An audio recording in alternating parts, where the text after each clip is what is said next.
একজন এমি মার্তিনেজ আছে বলেই আর্জেন্টিনা আজ দুর্বার গতিতে ছুটছে। এমি আছে বলেই আর্জেন্টিনা হাঁটতে ভুলে গেছে। তার গ্লাভস যেন মাকড়সার জাল। তিনি চীনের মহাপ্রাচীর। সতীর্থরা তাকে ডাকেন দিবু নামে, ভক্তরা ডাকেন বাজ পাখি বলে। সব ছাপিয়ে এমি হয়ে উঠেছেন আস্থা ও নির্ভরতার প্রতীক।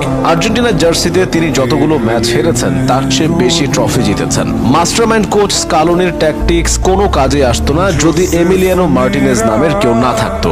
আর্জেন্টিনাকে বারবার বাঁচিয়েছেন তিনি। এমি মাঠে নামা মানেই ক্লিন শিট। তার মানসিকতা অন্য সবার চেয়ে আলাদা। পাগলাটে কর্মকাণ্ডে প্রতিপক্ষকে ভরকে দেওয়া থেকে শুরু করে খ্যাপাটে উদযাপনের জন্য তিনি পেয়েছেন আলাদা পরিচিতি। মাইন্ড গেমে তিনি দুর্দান্ত। শুধুমাত্র এমিলিয়ানো মার্তিনেজের জন্যই ফুটবলের সর্বোচ্চ নিয়ন্ত্রক সংস্থা ফিফা বেশ কিছু নিয়মে পরিবর্তন আনতে বাধ্য হয়েছে।